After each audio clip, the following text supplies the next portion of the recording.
Ringo Starr o odiava mais do que qualquer outra pessoa. Ringo Starr nasceu Richard Starkey em 7 de julho de 1940, no bairro operário de Dingle, em Liverpool. Superou uma infância marcada por doenças, dificuldades e longas internações hospitalares para se tornar um dos bateristas mais influentes da história da música popular. Seus primeiros anos foram tudo menos fáceis. Criado por uma mãe solteira, o jovem Richard passou grande parte da infância em enfermarias de hospitais, recuperando-se de peritonite e tuberculose. Doenças que o mantiveram isolado de outras crianças, mas que também o apresentaram a instrumentos de percussão simples usados na reabilitação. Essas primeiras experiências, embora difíceis, lançaram as bases para os instintos rítmicos, que mais tarde mudariam a face da música moderna. Quando Richard finalmente voltou para a escola, estava muito atrás de seus colegas e os estudos já não tinham significado para ele. Em vez disso, voltou-se para a música, desenvolvendo um fascínio pela febre do skiffle, que varria a Grã-Bretanha em meados da década de 1950. Conforme foi crescendo, adotou o nome Ringo Starr, em parte inspirado pelos anéis que usava, e em parte para dar um toque country aos seus solos de bateria. Juntou-se a Rory Storm and the Hurricanes, um dos grupos mais populares de Liverpool, e rapidamente se tornou o baterista mais comentado na efervescente cena de clubes da cidade. Seu ritmo preciso, swing relaxado e o fato de tocar com a mão esquerda em uma bateria para destros tornaram seu estilo instantaneamente reconhecível. Durante a temporada dos Hurricanes em Hamburgo, na Alemanha, Ringo cruzou o caminho de uma jovem banda chamada The Beatles, estabelecendo uma amizade profissional que mudaria sua vida para sempre. Em 1962, quando os Beatles decidiram substituir seu baterista original, Pete Best, eles chamaram Ringo. Sua entrada marcou uma virada na química e no som do grupo. Com sua precisão rítmica impecável, viradas inventivas e profissionalismo inabalável, Ringo completou a peça final do quebra-cabeça dos Beatles. Ele se tornou não apenas o baterista da banda, mas também seu coração pulsante, uma presença que ancorava e equilibrava as personalidades contrastantes de John Lennon, Paul McCartney e George Harrison. Sua bateria em sucessos como A Day in the Life, Rain, Ticket to Ride e Come Together exibiu um brilho sutil que elevou a música dos Beatles para além dos limites do pop e do rock tradicionais. Embora não fosse tão prolífico como compositor quanto seus companheiros de banda, Ringo contribuiu com vocais memoráveis em clássicos como Yellow Submarine, With a Little Help from My Friends e Octopus's Garden, canções que revelavam seu humor, carisma e capacidade de se conectar com ouvintes de todas as idades. Após a separação dos Beatles em 1970, Ringo embarcou em uma bem-sucedida carreira solo que surpreendeu a crítica e encantou os fãs. Seus primeiros álbuns produziram diversos sucessos mundiais, incluindo It Don't Come Easy, Photograph e Your Disease, canções que demonstraram seu talento para melodias emocionantes e seu carisma duradouro. Ao longo das décadas, ele colaborou com uma lista impressionante de lendas da música, desde membros da banda até Elton John, Harry Nilsson, Mark Bolan e, por vezes, seus ex-companheiros dos Beatles. Em 1989, ele reuniu a primeira formação da All-Star Band, um supergrupo rotativo de músicos talentosos que excursionou pelo mundo, celebrando não apenas o repertório de Ringo, mas também os clássicos de cada membro no palco. Essas turnês se tornaram encontros memoráveis de alegria musical, consolidando Ringo como uma das forças mais positivas da indústria do entretenimento. Além de suas conquistas musicais, Ringo Starr é celebrado por personificar uma mensagem de paz, união e bondade. Seu lema, paz e amor, tornou-se tanto um lema pessoal quanto uma inspiração global. Todos os anos, em seu aniversário, fãs ao redor do mundo se reúnem para cantar Paz e Amor ao meio-dia, uma tradição que ele iniciou para incentivar a união em um mundo dividido. Seu otimismo inabalável, humor gentil e sincera, gratidão pela vida que viveu o tornam uma das figuras mais admiradas surgidas da Revolução Cultural dos anos 1960. A vida pessoal de Ringo Starr sempre fascinou os fãs dos Beatles, e duas mulheres em particular desempenharam papéis fundamentais em sua trajetória para além da fama e da música. Seu primeiro casamento foi com Maureen Cox, uma mulher afetuosa, centrada e dedicada, que entrou em sua vida muito antes de o estrelato global o transformar de Richard Starkey no mundialmente famoso Ringo Starr. Os dois se casaram em 1965, no auge da Beatlemania, uma época em que a banda mal conseguia sair de casa sem ser cercada por multidões de fãs adoradores. Mesmo com todo o caos ao redor, o casamento permaneceu uma lembrança íntima das raízes de Ringo, uma conexão com sua juventude em Liverpool. Maureen já era fã dos Beatles antes de se tornar parte do círculo íntimo da banda, e o início do relacionamento deles teve a intensidade, o mistério e a emoção de se envolver com um Beatle durante a explosão cultural do grupo. Ao longo dos 10 anos de casamento, Maureen provou ser uma presença constante na vida de Ringo. Ela tinha a reputação de proteger sua família ferozmente, chegando a confrontar fisicamente fãs agressivos que se aproximavam demais do casal ou de seus filhos. Ringo frequentemente falava de Maureen com carinho, enfatizando sua lealdade durante um período em que as pressões da fama, as viagens constantes e a turbulência emocional dentro dos Beatles poderiam facilmente ter destruído qualquer relacionamento. Apesar do glamour da época, Ringo e Maureen enfrentaram os desafios pessoais que acompanhavam a fama, longas separações, a intensidade da agenda da banda e as tentações inerentes à celebridade mundial. Em 1975, após uma década marcada por amor, tensão e mudanças significativas no estilo de vida, o casal se divorciou. Embora dolorosa, a separação foi conduzida com respeito mútuo e eles permaneceram conectados por meio dos filhos, preservando o senso de família muito tempo depois do fim do relacionamento amoroso.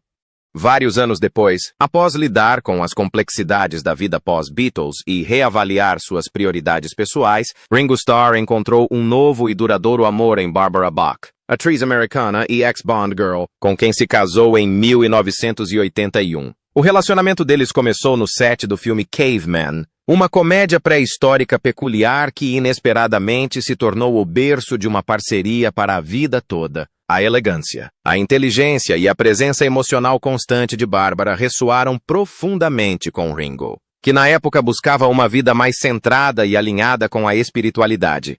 O casamento deles, realizado em Londres, tornou-se um símbolo de renovação para Ringo, marcando um novo capítulo muito mais estável, harmonioso e emocionalmente gratificante do que muitos esperavam após a turbulência da década de 1970. Barbara Bach se tornaria não apenas a esposa de Ringo, mas também sua confidente mais próxima e parceira em seu crescimento pessoal. Juntos, eles trilharam o caminho da sobriedade, da transformação pessoal e de uma relação de companheirismo tranquila e profundamente conectada, que contrastava fortemente com os anos caóticos da fama anterior de Ringo.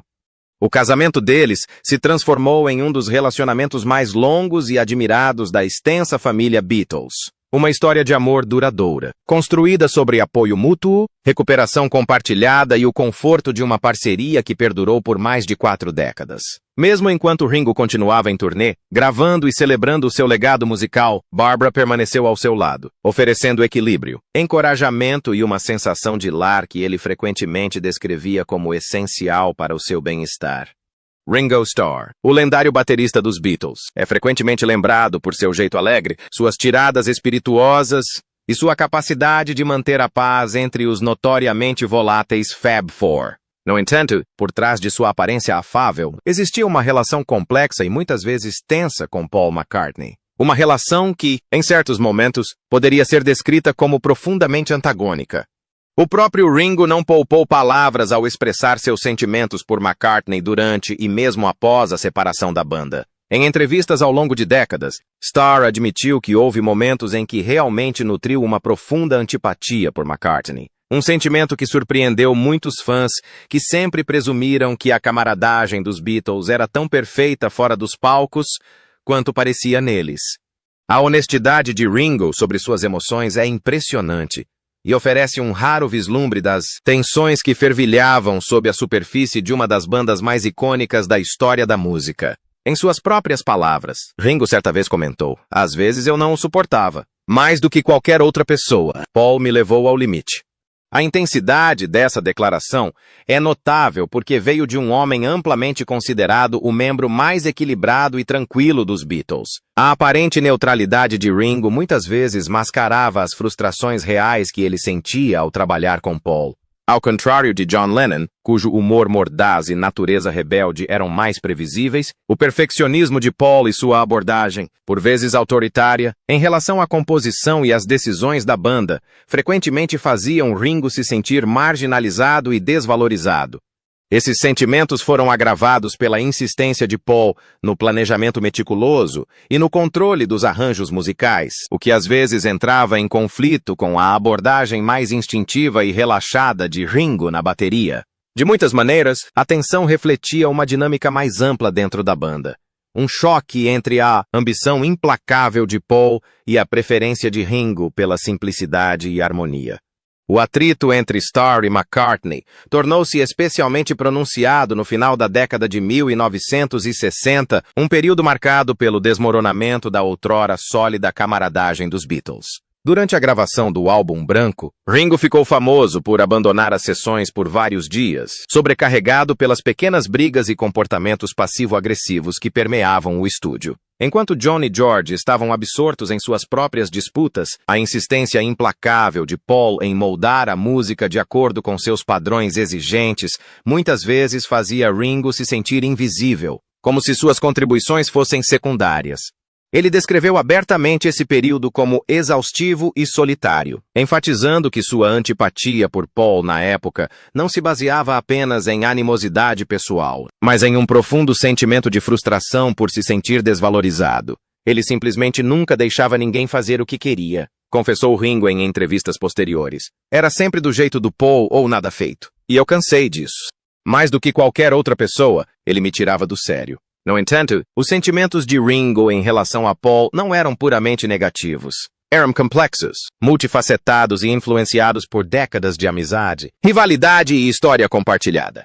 Starr frequentemente refletiu sobre o fato de que grande parte de sua animosidade era situacional, ligada às pressões da fama, ao estresse das gravações e às inseguranças pessoais de um jovem baterista tentando alcançar os padrões impossíveis da Beatlemania.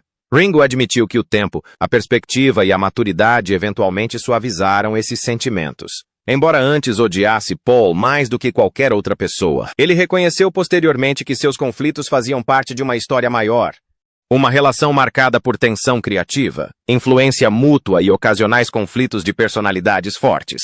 Em uma entrevista franca anos após a separação, ele reconheceu: "Talvez eu o tenha odiado às vezes. Mas essa também foi a energia que impulsionou algumas das melhores músicas que já fizemos." Curiosamente, a percepção pública da animosidade de Ringo em relação a Paul muitas vezes simplificava demais a realidade. As narrativas da mídia frequentemente retratavam os Beatles como uma banda dividida estritamente por personalidades, com Ringo como o observador passivo no meio. No entanto, o próprio Ringo sempre enfatizou que seus sentimentos nunca foram estáticos.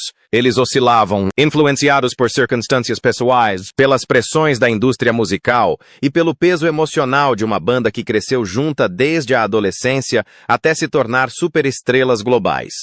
Seu reconhecimento sincero dos momentos em que odiou Paul mais do que qualquer outra pessoa ressalta não apenas sua honestidade, mas também a complexidade humana por trás da história mítica dos Beatles. É um lembrete de que até mesmo ícones são capazes de emoções profundas, às vezes desconfortáveis, e que os laços de amizade e colaboração raramente são simples. No fim, a relação complexa de Ringo Starr com Paul McCartney serve como uma lente fascinante através da qual podemos observar o funcionamento interno dos Beatles.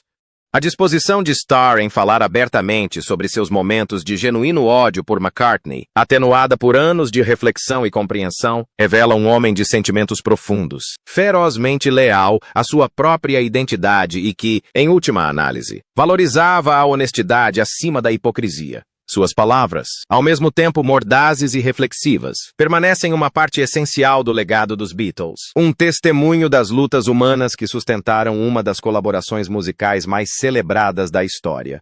Como o próprio Ringo disse, eu amava todos eles, mas houve momentos em que eu não suportava Paul, mais do que qualquer outro. Na verdade, em 2015, um marco notável consolidou o legado duradouro de Ringo Starr no mundo da música. 27 anos após sua primeira entrada para o Hall da Fama do Rock and Roll como um dos lendários Beatles, Starr alcançou uma honra singular.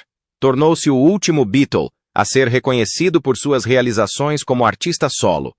Embora John Lennon, Paul McCartney e George Harrison já tivessem sido introduzidos no Hall da Fama, na prestigiosa categoria de artistas, a inclusão de Starr se destacou, colocando-o na exclusiva categoria de excelência musical. Um reconhecimento apropriado de suas contribuições únicas, não apenas como baterista, mas como uma força criativa cujo impacto musical se estendeu muito além da era dos Beatles. Essa distinção celebrou Starr não apenas como membro de uma das bandas mais influentes da história, mas como um artista cujo trabalho solo conquistou seu próprio lugar no panteão da música rock e pop. No fim das contas, a relação complexa de Ringo Starr com Paul McCartney serve como uma lente fascinante através da qual podemos observar o funcionamento interno dos Beatles. A disposição de Starr em falar abertamente sobre seus momentos de genuíno ódio por McCartney, atenuada por anos de reflexão e compreensão, revela um homem de sentimentos profundos, ferozmente leal à sua própria identidade e que, em última análise, valorizava a honestidade acima da hipocrisia. Suas palavras, ora mordazes, ora reflexivas, permanecem uma parte essencial do legado dos Beatles. Um testemunho das lutas humanas que sustentaram uma das colaborações musicais mais celebradas da história. Como o próprio Ringo disse, eu amava todos eles, mas houve momentos em que eu não suportava o Paul, mais do que qualquer outra pessoa. Na verdade, em 2015, um marco notável selou o legado duradouro de Ringo Starr no mundo da música. 27 anos após sua primeira entrada no Hall da Fama do Rock and Roll como um dos lendários Beatles, Starr alcançou uma honra singular. Ele se tornou o último Beatle a ser reconhecido por suas realizações como artista solo, enquanto John Lennon, Paul McCartney e George Harrison já haviam sido incluídos no Hall da Fama na prestigiosa categoria de intérpretes. A entrada de Starr se destacou, colocando-o na exclusiva categoria de excelência musical. Um reconhecimento merecido de suas contribuições únicas, não apenas como baterista, mas como uma força criativa cujo impacto musical se estendeu muito além da era dos Beatles. Essa distinção celebrou Starr não apenas como membro de uma das bandas mais influentes da história, mas como um artista cujo trabalho solo conquistou seu próprio lugar no panteão da música rock e pop.